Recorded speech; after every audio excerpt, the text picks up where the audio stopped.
जय हिंद एवरीवन। जय हिंद।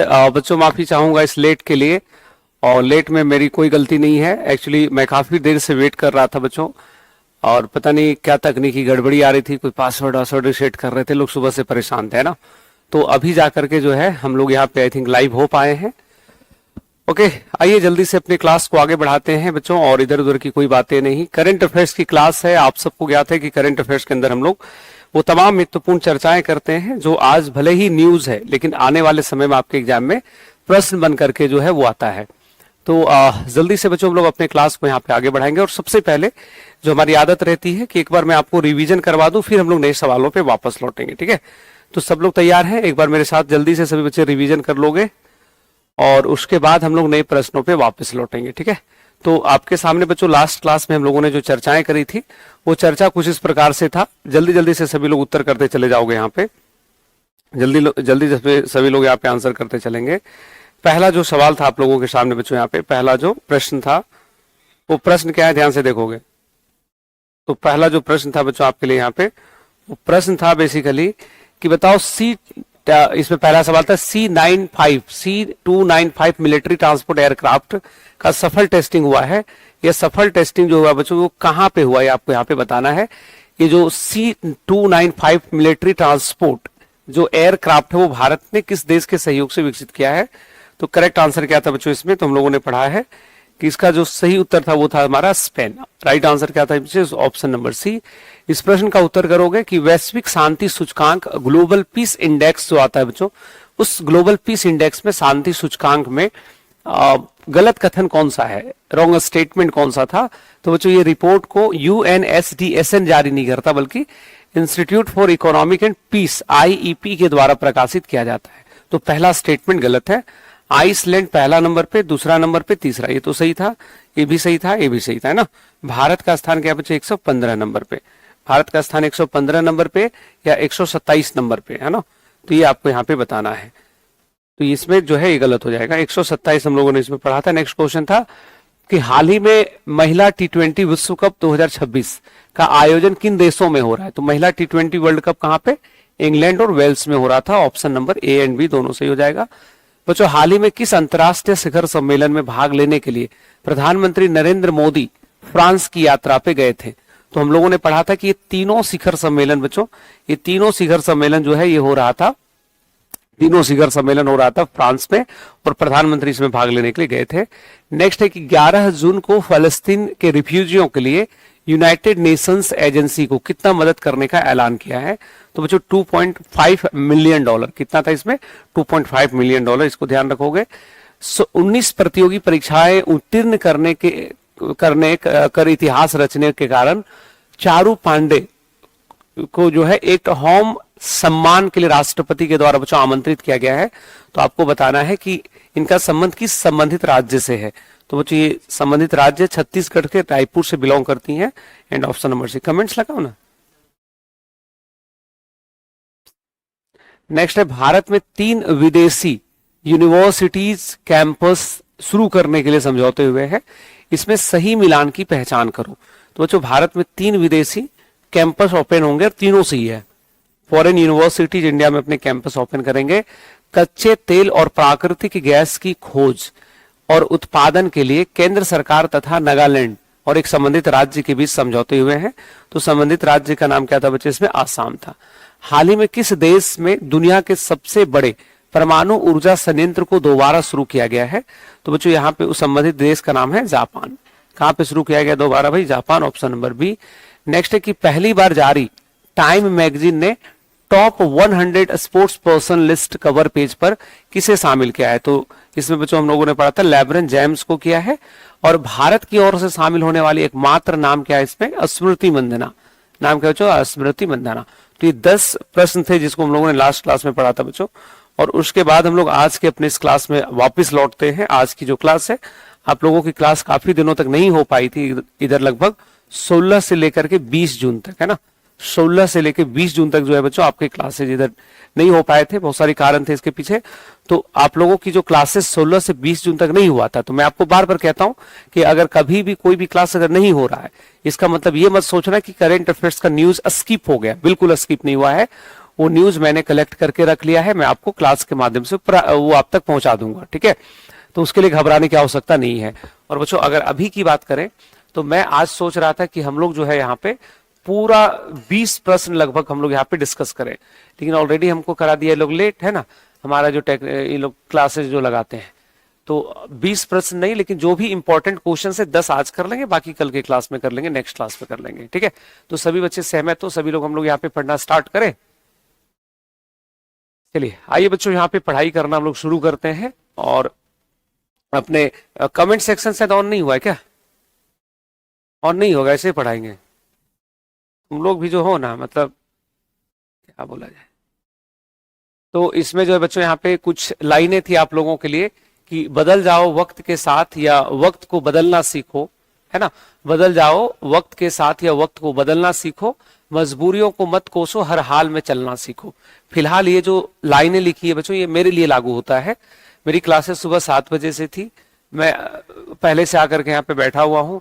हमारी टीम कह रही सर पासवर्ड नहीं है, तो ये नहीं है, वो नहीं है, और मेरे अंदर पैसेंस बहुत ज्यादा है गाइस, तो मैं अपने पूरे पैसेंस के साथ बैठा हुआ हूँ कि कोई बात नहीं है, जब ठीक हो जाएगा तभी क्लास ले लेंगे। 0% का गुस्सा, पानी पी करके अपने आप को ठंडा रख रहा हूँ। बात समझ में आ रही है बच्चों? तो बिल्कुल, तो फिलहाल मैं यही कहूंगा कि मजबूरियों को नहीं कोसना है ना, बिल्कुल। तो इस बात को ध्यान रखोगे, थोड़ा जूम कर देना, है ना।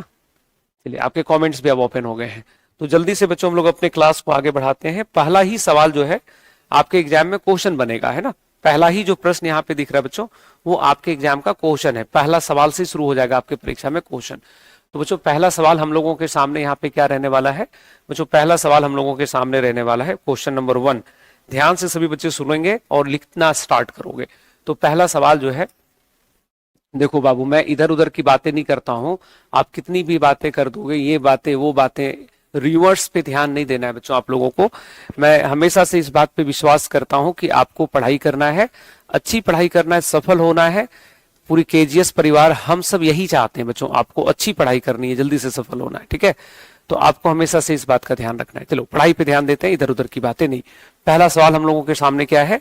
हाल ही में किन पारंपरिक उत्पादों पर बिहार को जीआई टैग प्राप्त हुआ है? तो जो बिहार को जीआई टैग प्राप्त हुआ है, तो सवाल आपसे पूछ रहा है कि वो कौन कौन से उत्पाद हैं जिसपे ये जीआई टैग बिहार को प्राप्त हुआ है, ठीक है। कौन कौन से उत्पाद हैं जिसपे जीआई टैग प्राप्त हुआ है? तो बच्चों पहला इसमें है 52 बूटी साड़ी। कौन सा बच्चों? इसमें 52 बूटी साड़ी। और ये कहां पड़ता है बच्चों? तो ये पड़ता है नालंदा से संबंधित है। संबंधित जिला का नाम क्या हो जाएगा बच्चों? नालंदा। उसके बाद पत्थर कटी स्टोन, ये किधर से संबंधित है? गया से। उसी तरह से बच्चों यहाँ पे पीडिया पेंटिंग, ये कहां से संबंधित है? तो यह संबंधित है बच्चों भोजपुर जिले से, ठीक है। तो हम लोगों ने सही जानकारी इसमें हो जाएगा कि हाल ही में बिहार को 3 पारंपरिक उत्पादों पे जीआई टैग की प्राप्ति हुई है। कितने पारंपरिक उत्पाद है बच्चों? यहाँ पे 3 पारंपरिक उत्पाद है। और 3 जो पारंपरिक उत्पाद है बच्चों, वो आपको स्क्रीन पे दिखाई दे रहा है ना। इसमें से देखो, इसमें से थोड़ी सी इसको विजुअलाइज भी किया गया है। ये जो 52 बूटी जो साड़ी है बच्चों, ये जो 52 बूटी साड़ी देख रहे हो, ये साड़ी कहाँ का है बच्चों? तो 52 बूटी साड़ी, इसका संबंध है नालंदा से। पत्थर कटी स्टोन, पत्थर कटी स्टोन में क्या होता है कि पत्थर को काट करके उसकी मूर्त बनाई जाती है, इसका संबंध बच्चों गया से है। पीढ़िया पेंटिंग कहां से है? तो भोजपुर से। इसको क्या मिल गया बच्चों? जीआई टैग मिला है। जीआई को लेकर के बहुत सारी चर्चाएं हैं, आप सभी बातें ध्यान से लिखते चले जाओगे। जैसे मैं आपको हमेशा कहता हूं, जीआई टैग, जीआई टैग जो इसके लिए भारत में कानून बना था, ईयर वाज 1999, 1999। और ये जो कानून बना है बच्चों, इसके आधार पे जो है जीआई जो है, जीआई टैग, जीआई, इसका जो रजिस्ट्री ऑफिस जो है बच्चों, रजिस्ट्री कार्यालय जो है, कार्यालय बच्चों ये है चेन्नई में। रजिस्ट्री ऑफिस कहां पे बच्चों? यहाँ पे चेन्नई में है। और ये जो जीआई टैग जो प्रदान किया जाता है बच्चों, जीआई टैग जो प्रदान किया जाता है, ये वाणिज्य और उद्योग मंत्रालय के अंतर्गत, वाणिज्य एवं उद्योग मंत्रालय, वाणिज्य एवं उद्योग मंत्रालय जो बच्चों, उसके अंतर्गत ये प्रदान किया जाता है, काम करता है। Ministry of commerce and industry के अंतर्गत। बच्चों ये जो जीआई टैग दिया जाता है ये 10 वर्षों के लिए होता है, 10 वर्ष, और 10 वर्ष के लिए जो है ये दिया जाता है। उसके बाद जो है आप इसको रिन्यू कर सकते हैं बच्चों, आप इसको जो है वापस से जो है फिर इस पे अप्लाई कर सकते हैं। और जीआई टैग, पहला जो जीआई टैग मिला है, पहला जीआई टैग, तो जो पहला जीआई टैग किसको मिला है, तो सबको ज्ञात होगा कि दार्जिलिंग चाय को मिला था। दार्जिलिंग चाय जो है बच्चों, टी जो है उसको मिला था पश्चिम बंगाल को, वेस्ट बंगाल को। ठीक है, कब मिला था भाई, 2004 में। कब मिला है, 2004 में। ठीक है, तो एकदम सामान्य सी बातें, बहुत बेसिक बातें हैं कि भारत में जीआई टैग को लेकर के 1999 में ही बच्चों कानून बना है। ऑफिस कहां पे है, चेन्नई में। वाणिज्य और उद्योग मंत्रालय के द्वारा 10 वर्ष बच्चे, 10 वर्ष जो है, 10 वर्ष के लिए जो है जीआई टैग मिलता है, बाद में रिन्यू करा सकते हैं। और पहला जीआई टैग 2004 में मिला था बच्चों। वर्तमान में 650 प्लस जीआई टैग का वितरण हो चुका है।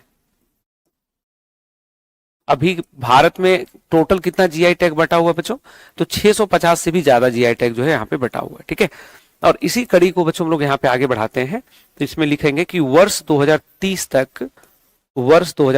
तक 10,000 जीआई टैग, 10,000 जीआई टैग वितरण करने का लक्ष्य है, वितरण करने का लक्ष्य है, वितरण करने का लक्ष्य है। ठीक है बच्चों, 2030 तक कितना जीआई टैग का वितरण होगा, तो 2030 तक जो जीआई टैग का वितरण होगा बच्चों, यहाँ पे जो 2030 तक जो जीआई टैग का वितरण होगा वो कितना है, तो 2030 तक जीआई टैग का वितरण होगा 10,000। ठीक है, ये सरकार का लक्ष्य है।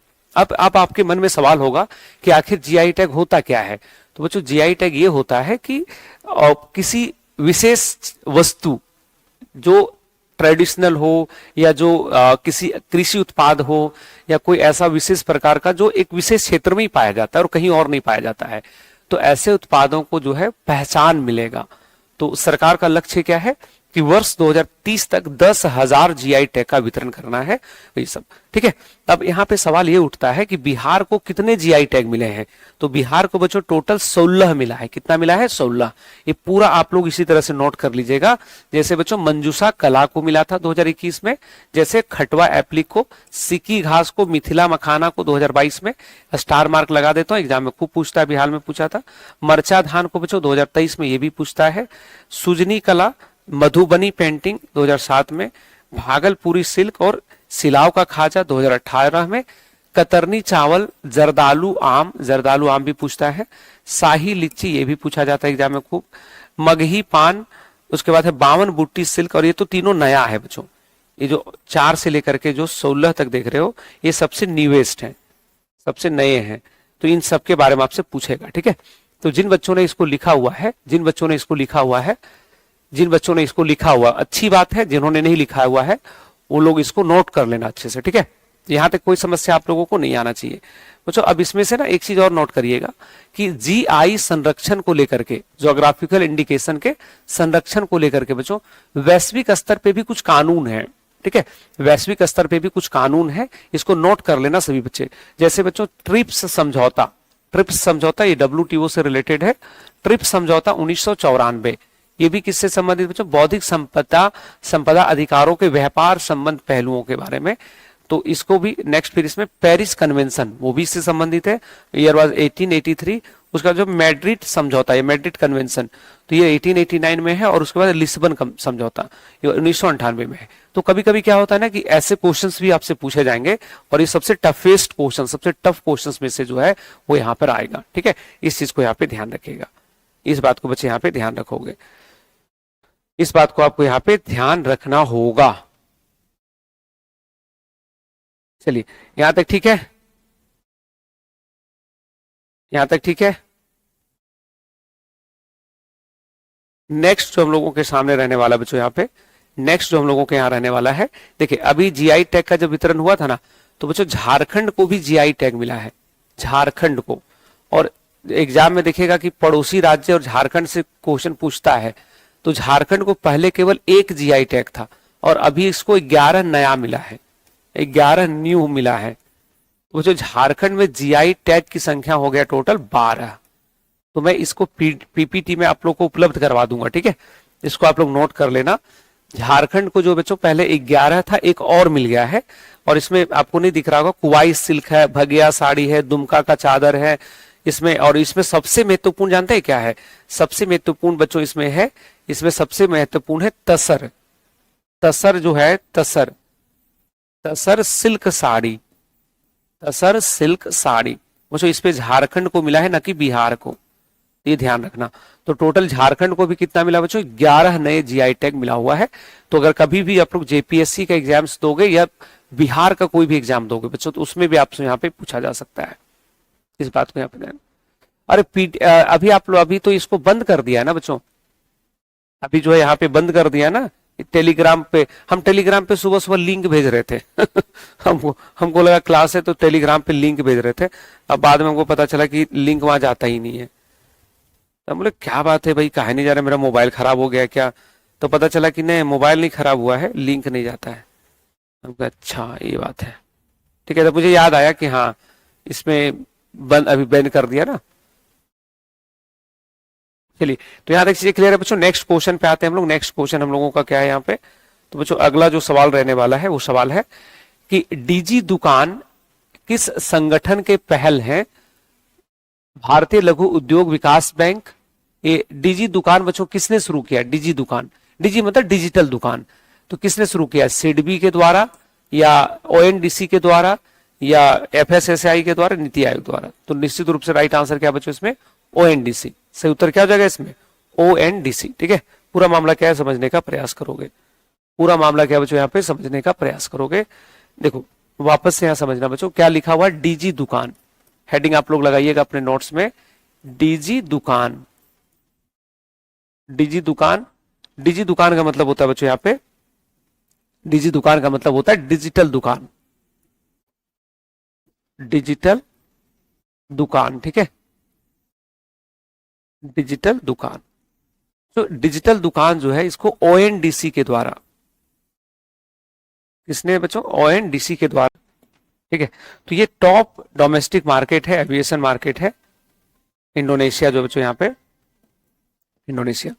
अब इसमें से आप देख सकते हो, इसमें हम लोगों ने पूरा इसका एक आपके सामने है कि एविएशन मार्केट में पहला नंबर, तो पहला, दूसरा, तीसरा और चौथा एंड पांचवा, ठीक है। तो बच्चों भारत जो है ना, भारत जो बच्चों ये पहले इन दोनों के, ब्राजील और इंडोनेशिया के नीचे हुआ करता था, तो छलांग लगाया है भारत ने, बहुत बड़ा स्प्रिंट है इंडिया का, बहुत बड़ा छलांग लगाया है। इंडिया जो है तीसरे स्थान पे आ गया है बच्चों। इसके पीछे बहुत सारे कारण है, इसमें सबसे महत्वपूर्ण कारण मुझे लगता है गवर्नमेंट का जो उड़ान स्कीम है बच्चों।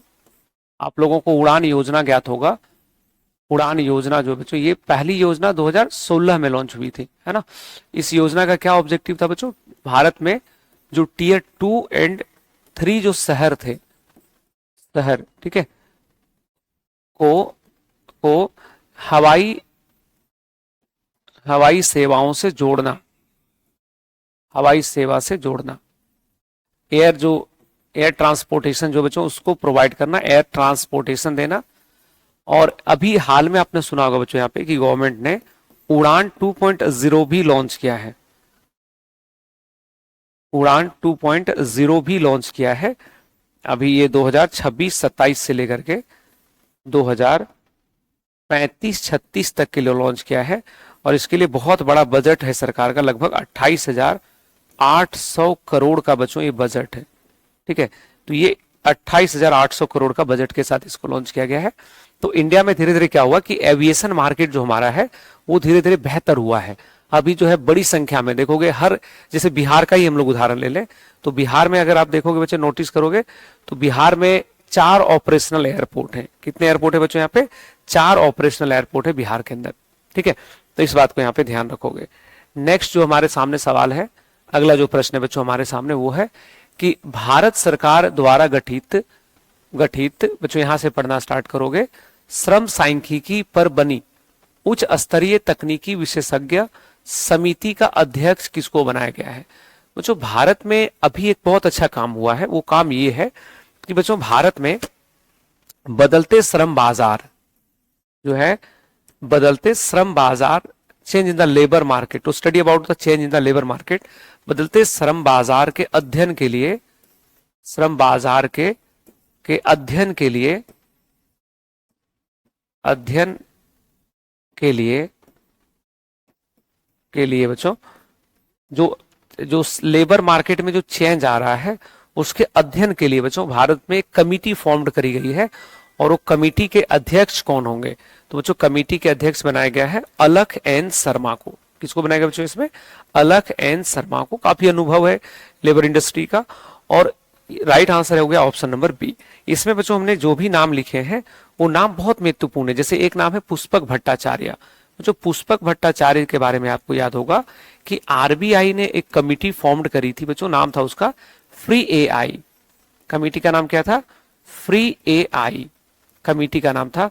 तो फ्री एआई जो समिति बनाई थी बच्चों, ये उस समिति के अध्यक्ष थे, ये उस समिति के अध्यक्ष थे।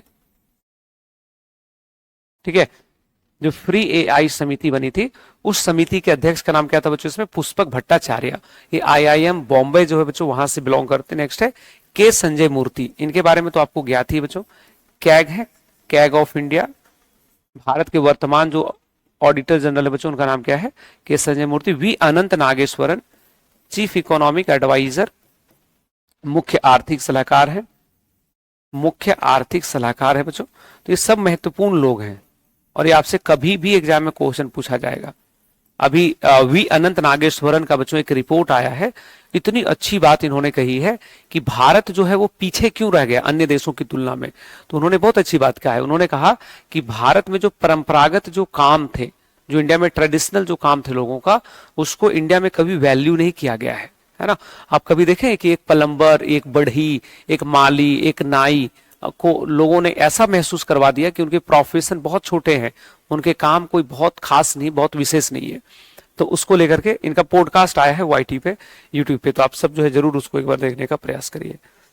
नेक्स्ट क्वेश्चन फिर हमारे सामने रहने वाला बच्चों, अगला जो सवाल है यहाँ पे वो है कि, अगला सवाल है भारत के अगले थल सेना अध्यक्ष के रूप में 30 जून 2026 से किसे नियुक्त किया गया है? तो ये हम लोग पहले भी पढ़े थे कि बच्चों भारत के जो थल सेना अध्यक्ष होंगे उनका नाम है लेफ्टिनेंट जनरल धीरज सेठ। बच्चों उपेंद्र द्विवेदी जो है उनका कार्यकाल समाप्त हुआ, तो उनके स्थान पे अब जो है धीरज सेठ को अपॉइंट किया गया है। और कुछ और भी नाम लिखा है जिसमें एडमिरल कृष्ण स्वामीनाथन। तो इनके बारे में आपको ज्ञात होगा बच्चों कि chief of the naval staff जो है इनको नियुक्त किया गया है, यानी कि नौसेना अध्यक्ष बनाया गया बच्चों। ये भी अभी हाल ही में नियुक्त हुआ है। तो ये नौसेना अध्यक्ष हैं। कौन है बच्चों? ये नौसेना अध्यक्ष है, chief of the naval staff है। उनके बाद है जनरल एनएस राजामणि। बच्चों ये तो भारत के थर्ड नंबर के थर्ड सीडीएस बन गए, chief of the defence staff बन गए। ठीक है, सीडीएस बन गए हैं। तो इन सबको याद रखोगे। ठीक है, अब एक चीज इसमें नोटिस करिएगा कि बच्चों हम लोगों ने 2-3 चीजें पढ़ लिया। जैसे हमारे chief of the army staff कौन हो गए हैं? धीरज सेठ। Chief of the naval staff कौन है? कृष्ण स्वामीनाथन। तो एक केवल आपका बच रहा है बच्चों, चीफ ऑफ एयर मार्शल। तो भारत के जो चीफ एयर मार्शल है बच्चों उनका नाम क्या है? तो चीफ एयर मार्शल जो है, या कह सकते हो वायुसेना अध्यक्ष। तो बच्चों वायुसेना अध्यक्ष का नाम क्या है? हम लोगों ने इस संदर्भ में जानकारी रखी है कि वायुसेना अध्यक्ष का नाम है अमरप्रीत सिंह। नाम क्या बच्चों उनका? अमरप्रीत सिंह। ये यहाँ पे हमारे बच्चों, इनको भी आप ध्यान रखोगे। ठीक है, और अभी किसकी नियुक्ति हुई? लेफ्टिनेंट जनरल धीरज सेठ की बच्चों। अगला सवाल रहने वाला है कि हाल ही में किस मंत्रालय के द्वारा राष्ट्रव्यापी स्तर पर नेटवर्क सर्वे व्हीकल यानी कि एनएस भी तैनात किया गया है?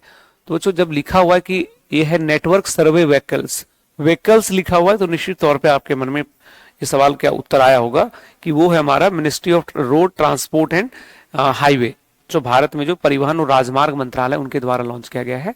तो ये क्या करेगा? ये जो सर्वे सिस्टम स्टार्ट किया गया है, ये 13 प्रकार के 13 टाइप्स के 13 प्रकार के सड़क दोषों की पहचान करेगा। सड़क दोषों की पहचान करेगा, पहचान करेगा। ठीक है। और बच्चों इसमें सड़क दोष क्या है, सड़क दोष पता है इसमें क्या है? तो बच्चों सड़क दोष इसमें जैसे मान लो कहीं पे कोई गड्ढा है, ठीक है, कहीं पे कोई गड्ढा है, या कहीं पे मान लो गड्ढा है, और कहीं पे अगर मान लो सड़कें अगर टूटी हुई है, ठीक है, सड़कें अगर कहीं पे टूटी हुई है या कुछ भी इस तरह की, तो 13 तरह के दोष का पता लगाएगा। और ये लगभग हर दिन, ये जो है एनएसबी जो है, एनएसबी जो है ये 300 किलोमीटर पर डे जो है ये सर्वे करेगा। पर डे, एक दिन में कितना सर्वे करेगा बच्चों? तो एक दिन में इसमें जो सर्वे करेगा, वो कितना करेगा बच्चों? 300 किलोमीटर का ये सर्वे यहाँ पे शामिल है। कितना सर्वे शामिल है बच्चों इसमें? 300 किलोमीटर का सर्वे शामिल है। देखो कुछ ना डेटा आपको ध्यान रखना है। आपको ज्ञात होगा कि भारत में सड़क जो है बच्चों, सड़क दुर्घटना, अगर इंडिया में देखोगे सड़क दुर्घटना, तो इंडिया में जो रोड एक्सीडेंट होते हैं बच्चों वो बहुत ज्यादा होता है। रोड एक्सीडेंट हमारे यहाँ बहुत ज्यादा होता है। मतलब मैं अगर बताऊं तो इंडिया में लगभग 4.43 लाख, इतना लाख बच्चों हमारे यहाँ सड़क दुर्घटना है, जिसमें से लगभग 1.68 लाख जो है वो मौत हो जाता है। लाख जो बच्चों इसमें मौत हो जाता है लोगों का। तो भारत में हर साल इतने डेथ होते हैं। इंडिया में भी सरकार का एक लक्ष्य है कि भारत में ब्लैक स्पॉट जो है, ब्लैक स्पोर्ट्स को समाप्त करने का लक्ष्य,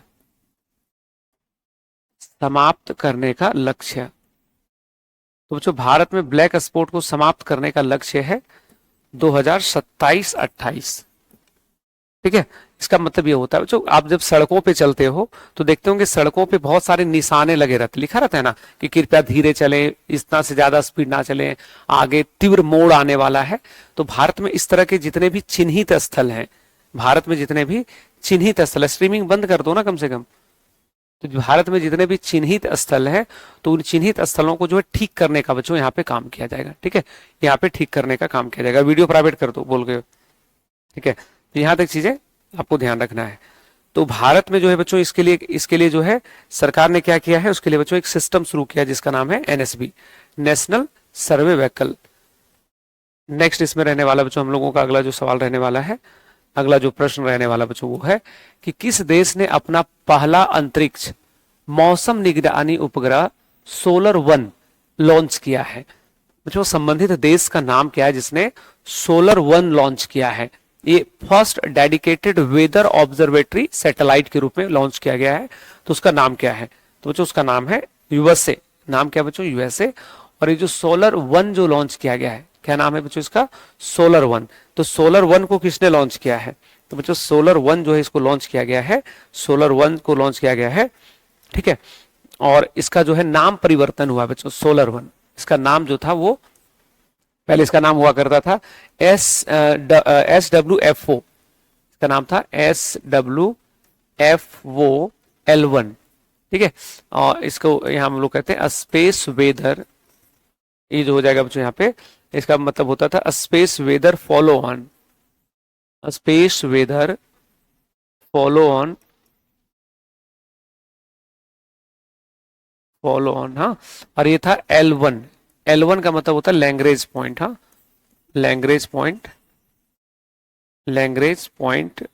बच्चों, लैंग्रेज पॉइंट जो होता है सूर्य के नजदीक जो है 5 लैंग्रेज पॉइंट होते हैं। हिंदी में अगर लिख रहे हो तो लैंग्रेज पॉइंट, और 5 जो लैंग्वेज पॉइंट होता है बच्चों, 5 में से लैंग्वेज 1 के लिए इसको लॉन्च किया गया है। और इसका जो संचालन का काम होगा वो कौन करेगा?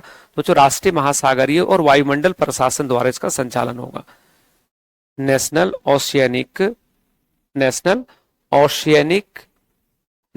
ओशियनिक एटमॉस्फेयर, ठीक है, एटमॉस्फेयर एडमिनिस्ट्रेशन के द्वारा, है ना, हिंदी में इसको कहते हैं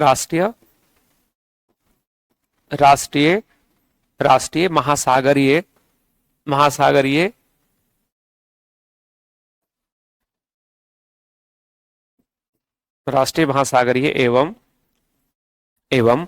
राष्ट्रीय महासागरीय एवं राष्ट्रीय महासागरीय एवं वायुमंडल प्रशासन, वायुमंडलीय प्रशासन,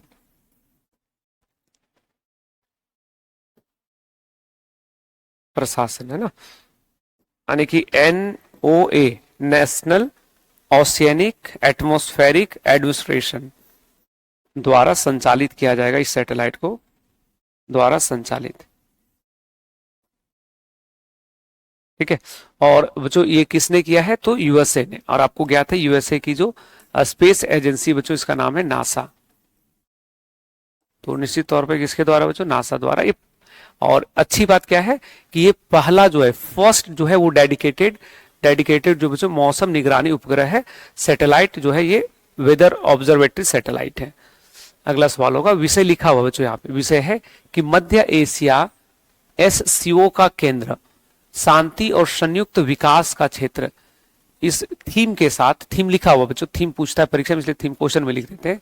इस थीम के साथ किस देश में संघाई सहयोग संगठन का एक महत्वपूर्ण अंतर्राष्ट्रीय सम्मेलन आयोजित हुआ है, तो यह सम्मेलन हुआ है ताजिकिस्तान में, दुशांबे में। ठीक है बच्चों, ये बैठक कहां पे हुआ है, ताजिकिस्तान में, दुशांबे में इसकी बैठक हुई है। And correct answer is option number A. Correct answer क्या होगा बच्चों इसमें, ऑप्शन नंबर ए यहाँ पे करेक्ट होगा। बच्चों जब भी लिखा जाता है SCO के बारे में, तो आप सबको ज्ञात है संघाई कोऑपरेटिव ऑर्गेनाइजेशन 2001 में स्थापना हुआ है। और मोस्ट इंटरेस्टिंग थिंग इज कि इसका हेडक्वार्टर जब भी पूछे आपसे तो याद रखना इस संघाई नाम में है। हेडक्वार्टर जो है बच्चों इसका बीजिंग, हेडक्वार्टर कहाँ पे इसका, बीजिंग है। हेडक्वार्टर कहाँ पे बच्चों इसका, बीजिंग इसका मुख्यालय है। ठीक है, चीन के अंदर।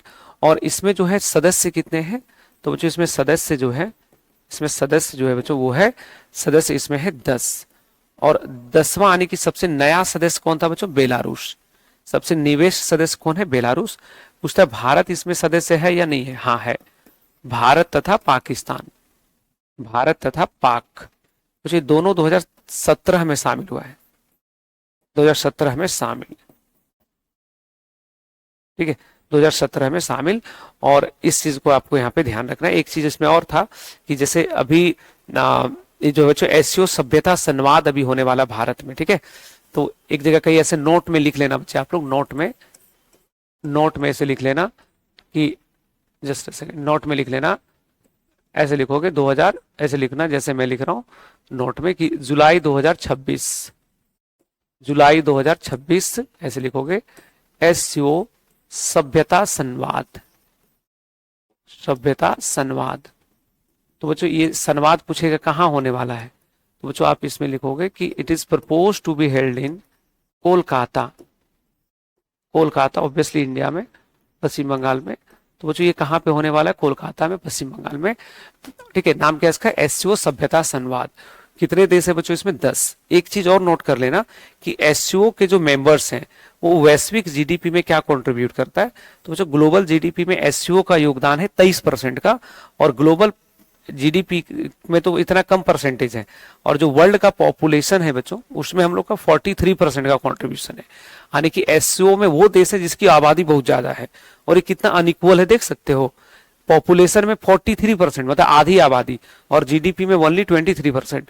और उसमें भी इन देशों को छोड़ दो, अगर 2 देश को इसमें हटा दो, 2 या 3 देश को, देखो इधर ये 3 ही तो सबसे महत्वपूर्ण देश है, चाइना, रूस, इंडिया। ठीक है, हालांकि इसमें और भी देश है, टोटल 10 देश है। तो ये 3 देश है जो सबसे ज्यादा पॉपुलेशन और GDP कंट्रीब्यूशन करते हैं। अगला सवाल है कि नासा द्वारा घोषित अगले आर्टेमिस 3 मिशन में शामिल 4 अंतरिक्ष यात्रियों में कौन शामिल नहीं है। बच्चों ये ना मैं जानबूझ करके इस तरह के सवाल एक्चुअली आपको मैंने दिया है। देखो नासा का ना एक मिशन है बच्चों, इस मिशन को कहते हैं आर्टेमिस मिशन। क्या बोलते हैं बच्चों, आर्टेमिस मिशन कहते हैं। इसमें सारी बातें ऐसे लिखते चले जाओगे कि नासा द्वारा 2020 में इसकी घोषणा की गई है, इस मिशन की घोषणा हुई है। ठीक है, ऐसे लिखोगे कि वर्तमान में 67 देश शामिल है, इस मिशन में शामिल है। ठीक है, और फिर इसी में लिख लोगे ऐसे करके भारत 2023 में जुड़ा है, 23 में शामिल हुआ, यानी कि हस्ताक्षर किया है आर्टेमिस मिशन पे। तो इसका ऑब्जेक्टिव क्या है आर्टेमिस मिशन का? तो इसका ऑब्जेक्टिव लिखोगे कि इसका ऑब्जेक्टिव है चंद्रमा चंद्रमा तथा मंगल ग्रह मंगल ग्रह के शांतिपूर्ण अन्वेषण शांतिपूर्ण अन्वेषण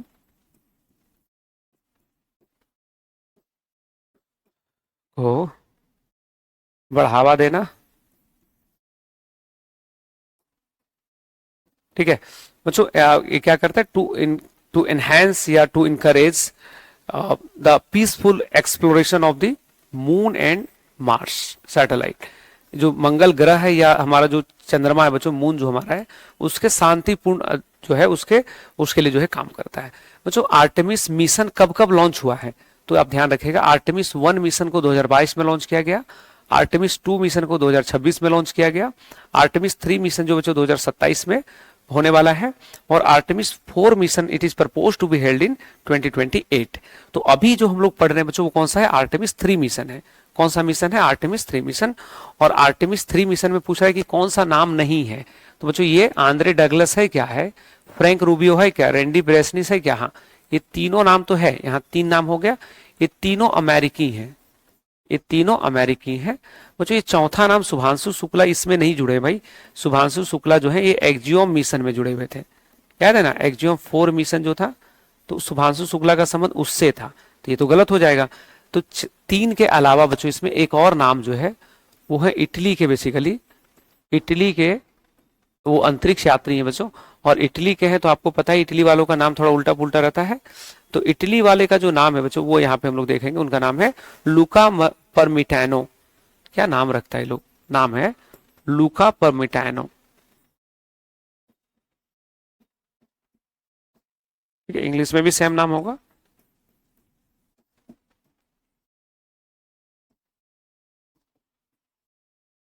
ठीक है, इंग्लिश में भी सेम नाम होगा। ठीक है, तो ये कहाँ के बच्चों? इटली के हैं। तो टोटल कितना हो गया? 3 + 1 4। और अभी देखिएगा, आप सबको यहाँ पे नोट कर लेना बच्चों, यहाँ पे अभी आर्टेमिस 2 मिशन के बारे में यूपीएससी में भी पूछा हुआ है। आर्टेमिस 2 के बारे में, आर्टेमिस 2 जो था बच्चों इसके बारे में पूछा गया है। आर्टेमिस 2 मिशन जो था इसमें ये 10 दिनों का मिशन था बच्चों, 10 दिवसीय मिशन था। और ये चंद्रमा पे जो है पहुंचने, उसके जो चंद्रमा की कक्षा वहां पे पहुंचने का काम किया गया था। The orbit of the moon, the orbit of the moon. और उसमें पहुंचने के लिए ये काम हुआ था। इसका अगर डेट के साथ अगर देखना चाहो बच्चों तो ये था 1 अप्रैल को लॉन्च हुआ था। आर्टेमिस 2 मिशन कब लॉन्च हुआ बच्चों? 1 अप्रैल को लॉन्च हुआ था, 1 अप्रैल को लॉन्च। और ये परीक्षा में आ चुका है, आपके बीपीएससी में भी आएगा।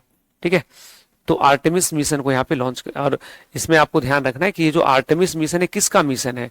अच्छा लिखे हैं हम ना, नासा द्वारा। लेकिन वर्तमान में कितने देश इससे जुड़े हैं बच्चों? 67 देश जुड़े, इंक्लूडिंग इंडिया। और कब कब होने वाला है मिशन तो यहाँ पे देख सकते हो। और इसमें जो 2028 का टारगेट है वो बच्चों वो है कि जो हमारा चंद्रमा है उसकी सतह पे उतरने का प्रयास है। 2028 में जो है चंद्रमा की सतह पे उतरने का प्रयास है।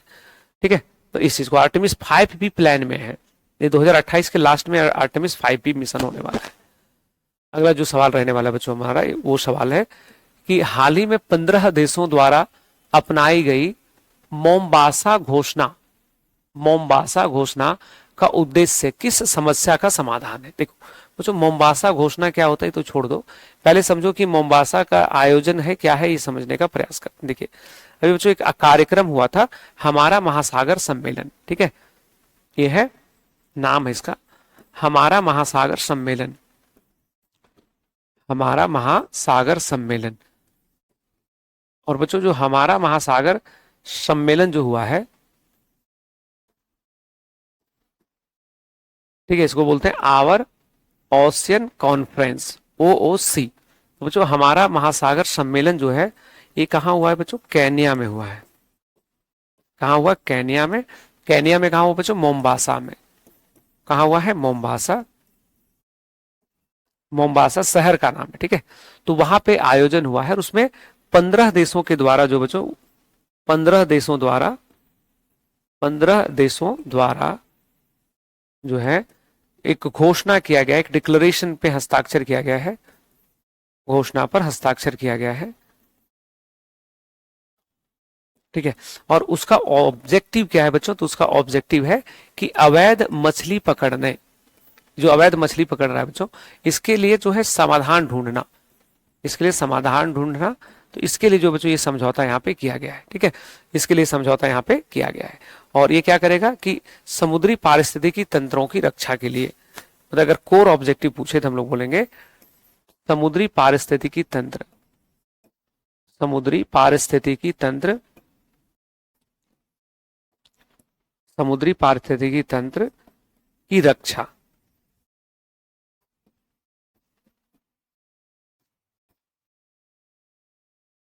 ठीक है, समुद्री पारिस्थितिकी तंत्र की रक्षा के लिए जो बच्चों ये समझौता हुआ है, ठीक है। तो इतनी चीजें आपको ध्यान रखनी है। अब अभी मैं तो बहुत सारा सवाल था, हम सोचे थे सब पढ़ा देंगे, लेकिन अब हमको यहाँ पे जिस तरह से चीजें यहाँ पे, आज तो क्लास नहीं हो पाया ठीक से, है ना, तो अब कोई नहीं, कल के क्लास में आपको बाकी चीज हम करवा देंगे। बच्चों एक बार मेरे साथ जल्दी से आप लोग रिवीजन कर लेना, और रिवीजन मोड में जल्दी जल्दी से आपके सामने, जैसे हम लोगों ने पहले पढ़ा बच्चों जीआई टैग, तो बिहार को भी 3 उत्पादों पे जीआई टैग मिला है, तो ऑप्शन नंबर डी था इसमें सही।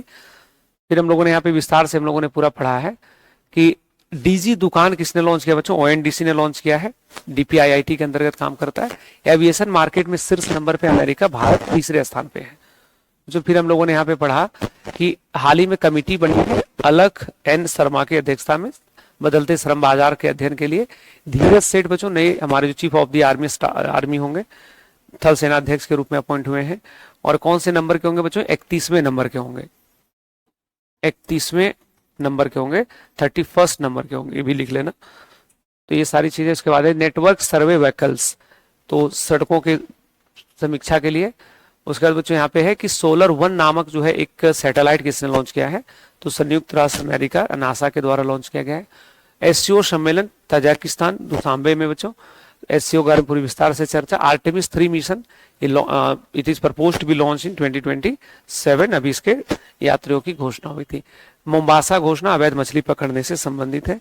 एक प्रश्न जो मैं आपको दे करके जा रहा हूं बच्चों, ये बताना है कि हाल ही में खबरों में रहा कि साऊ बांध की सीमा किन 2 राज्यों की सीमा पर स्थित है?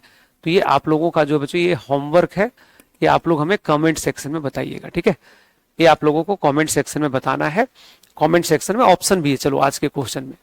तो फिलहाल इस सेशन में बच्चों इतना ही, और किसी भी तरह के रिमर्स पे भी आपको ध्यान नहीं देना, पढ़ाई करो और आप ज्यादा से ज्यादा पढ़ाई करिए, हम सब यही चाहते हैं, ठीक है। और आपको पता ही कि मैं क्लास में इधर उधर की बातें एकदम नहीं करना चाहता हूँ, केवल पढ़ाई, क्योंकि पढ़ाई ही ऐसी चीज है बच्चों जिससे आप सफल होंगे। तो आज की इस क्लास को इधर ही रहने दिया जाए। ओके, जय हिंद बच्चों, मिलते हैं अगली क्लास में। जय हिंद, ख्याल रखो अपना।